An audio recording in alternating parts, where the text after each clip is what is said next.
مقامات چندی از شهر و ولایت‌های روسیه از جمله مسکو و تیومن سمارا اعلان داشتند که سر از سال نو نرخ پتنت مهاجران کاری را باز بالا میبرند.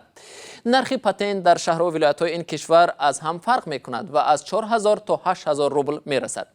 مقامات مسکو که اکثریت مهاجران در این شهر کار و زندگی میکنند نرخ ماهانه پتنت را از 5000 روبل کنونی تا به 5350 روبل بالا بردند. در این رابطه صحبت داشتیم با کریمجان یاروف، حامی حقوق مهاجران در روسیه و نخست از او پرسیدیم که گران شدن پتنت روی زندگی مهاجران چی تاثیر خواهد داشت. سال 2019 علاکای نرخ پتنت بالا برده شده بود و چند سال دو سه سال اخیر بالا بردن نشده بود، ولی یک باره بالا بردن. اکنون این پیامد بدی دارد که اگر که هر سال با چنین مقدار پولی پتنت رو بردارن، نمیدونم که حال مهاجران چی می شود. از لحاظ اون گفتنی هستم که با برداشتن نرخ پتنت البته شاید نفرون زیادی از سپردن پتنت، گرفتن خودی پتنت دستکشی کنند. در مجموع خودی همون بودجه باز همون مبلغی رو که به دست می آورد باز همون مبلغ رو به دست می آورد، ولی صف اونهایی که اجازت نامه کاری میگیرن یا پتنت میکنن الکی کم می شود.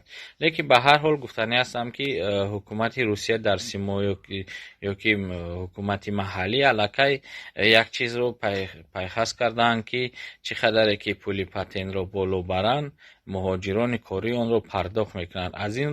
از این کار خیلی ماهرانه استفاده میبرند. مهاجران از جریان دشوار گرفتن سندها از جمله پتنت در روسیه شکایت میکنند. حالا وضعیت چگونه است و با گران شدن نرخ پتنت به دست آوردن آن به فکر شما آسانتر می شود؟ بالا بردن نرخ پتنت گرفتن آن را آسان نمیکند. چنانه که ما میدونیم وقتهای اخیر یک سال اخیر الکی گرفتن پتنت مشکل شده است.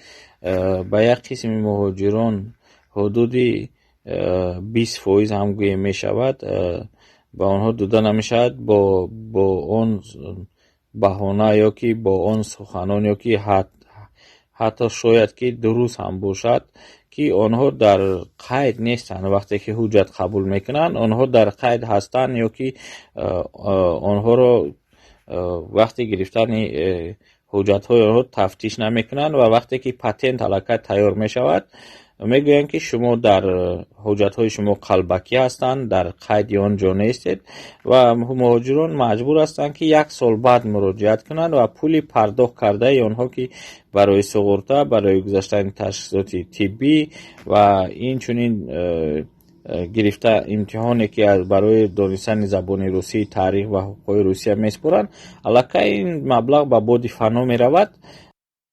تشکر از کریمجان یاروف، حامی حقوق مهاجران کاری تاجیک در روسیه و خاطر نشان میکنم که در این کشور بیش از 1 میلیون مهاجران کاری تاجیک کار و زندگی نموده، اکثریت با پتنت در این کشور فعالیت دارند.